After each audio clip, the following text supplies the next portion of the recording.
Hello my loves, welcome back to my channel. Today we're going to be going over the top 10 books that I was so excited to read. Some of them I went out on release day to pick up, some of them were pre-orders, some of them I bought special covers that I just had to have. One of them I own 2 copies of.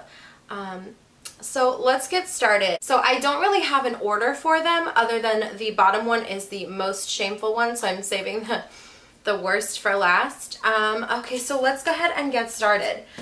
Uprooted by Naomi Novik. This was a special cover that I needed. I needed this special cover. And I actually don't know all that much about any of these books simply because I haven't been reading, well, I'm reading now, but I hadn't read for a year in between buying all these and, you know, now. So I don't actually know what everything's about. I have a general idea. So this one is about this wizard and he lives in a tower, I think, and he's called the Dragon. And every year he takes one girl to be a servant for 10 years, and that's sort of how this community keeps the peace. They have 10 years of everything's fine, and then they have to sacrifice one girl. I think that's how this works. But yeah, this was a cover buy. It's absolutely stunning. We've got the gold on the spine and on the cover. It's absolutely gorgeous. But yeah, I never read it. If you're new to my channel, you may not know this, but I'm currently struggling with all fantasy books. And I don't know when I'm going to read this, or it pains me to say this, but if I'm going to read this. Next on my list is The Field Guide to the North American Teenager, and this is by Ben Felipe? I'm not sure. So this book, I went out day up. I left work and went to go pick up this one, and I never read it. And I don't remember what the synopsis was. I don't remember the plot. I don't remember really anything about this book. So I don't even remember why it was so important that I left work to go pick this one up. But this came out over a year ago. It came out in January of 2019. Over 2 years ago. I lied. And I guess it is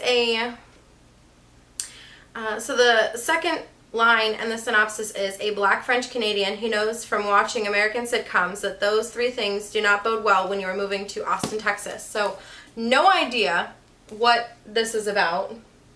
But I picked it up and I bought it on release day and I haven't read it. Next up on the list is The Babysitter's Coven, and this is by Kate Williams.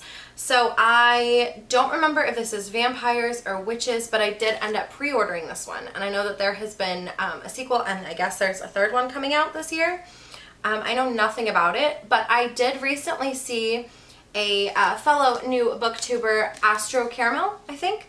And they read this first and second one, and based on that synopsis that they gave, I feel, oh, and I can leave them linked down below. I feel like I would fly through this, not necessarily enjoy it, but fly through it. But I pre-ordered it, so I should get to it. But here I am, not having read it. So next on my list, I bought at the tail end of 2019. I was hoping that this would get me out of my reading slump. So if you're new to me, you may not know, I had it was October 2019. I had a TBR a mile long and I fell behind. And rather than push through and accomplish what I could, I fell into a reading slump because I wasn't going to be able to complete everything on my list. So I haven't really read anything since. No, but seriously though, I did fall into that reading slump, and I was hoping that this book would bring me out of it because it was holiday and I love autumnal reads. I love reading things in the time they take place. It's one reason why I haven't read, where is it? I lost it. I haven't read Nosferatu because I want to read it during Christmas time. So that would be 10 Blind Dates. The next book on this list is 10 Blind Dates. Actually, Nosferatu should probably be on this list too as a double feature. So apparently we have 11 books. So this is Nosferatu by Joe Hill, and this is 10 Blind Dates by Ashley Elston. Both of these were purchased in an attempt to sort of pull me out of a reading slump because, like I said, autumnal reads. And this one is set New Year's. This one is set around Christmas time. At least that's what I think because it's something about Christmas land. Anyways, my point being, I bought this one, for a cover buy, I needed this specific cover. I actually started it, see? As you can see, I got to page 20. Big reader here. Page 20 I got to in this book. And then for this one, I never even touched it. And I believe I pre-ordered this one. So here are 2 more books to the list of books that I needed, but didn't read it. Okay. The next book, I think I picked this up on a whim because Kayla from Books and Lala, this is one of her favorite books, I believe, of 2019, and I picked it up at the end of 2019. I could be wrong. I don't know much about it other than it's weird and it involves potatoes. And honestly, at the time, I felt like that's all I needed to know. I know she loves A.S. King, and I picked it up because of her recommendation and her review, and I never read it. Okay, so we're kind of getting into adult real quick, just briefly. This book was one I was so excited for. I love this author, and I love I've read every single book that this author has put out except for this one. I wanted to pre-order this one, but then I saw it was going to be on Book of the Month, so I was like, well, wait. And that is Ninth House by Leigh Bardugo. I was so excited for this book, and this and another one sort of contributed. Actually, I'll grab that one now. This one and Imaginary Friend by Stephen Chbosky. Both of them were ones that I wanted to pre-order and ended up not pre-ordering because of Book of the Month. Both of these are what sort of helped to contribute to my reading slump, because I believe I started this one. I don't know why I decided to read this one, because I don't know. I didn't really, okay, so don't cancel me. Here we go. I didn't like The Perks of Being a Wallflower. And I have a good reason. It's not any, I did start this one. I got to page 34. Once again, big reader here, ladies and gentlemen. Yeah, so I got to page 34 of this one, but I didn't really like his first book. I loved it, but it didn't resonate with me the way that it resonated with so many others. Because I read that book when I was, The Perks of Being Wallflower is what I'm talking about. I read that book when I was 20 something, and I feel like that book could have been more impactful if I was in my teens when I read it. But I was super excited to check out his horror book, and it was a second book he ever written. The first one being Perks of Being a Wallflower, and this was, I don't think he wrote anything for like a decade or something. And then with this one, it was Leigh Bardugo, my favorite. So both of these sort of fell into the category of causing the reading slump a little bit. Like I said, 34 pages into this one. I don't really like creepy kids, so I'm not really sure, or scary kids, like, or things that happen to kids, so I'm not sure why on earth I thought this would be a good pick. But it's like 700 something pages, and it was creepy, and I was in the mood for creepy, and then 34 pages in, and I gave up. And then with this one, this is about, and this is about a kid with an imaginary friend, and this is about a secret society, something like that. I didn't really know much about either of these when I wanted to pick them up. I just did, and then I never read them. Okay, so while we're on sort of the horror train, I will go ahead and grab The Cabin at the End of the World. I believe when I picked this one up, I could have gotten it in paperback, and I still chose to grab hardcover. And I even brought this with me to a cabin. Okay. See? Little cabin right there. Isn't that cute? I love his covers because his covers are so scenic. But anyways, I brought this with me to a cabin, and I think I read like a couple pages and then I put it down. I read to page 4. Yeah, so big reader in 2019, tail end of 2019 through 2020.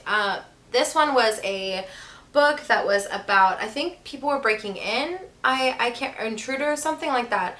I picked it up because of the Books in the Freezer podcast. They spoke so highly of Paul Tremblay and this book. I picked it up, and then I never read it.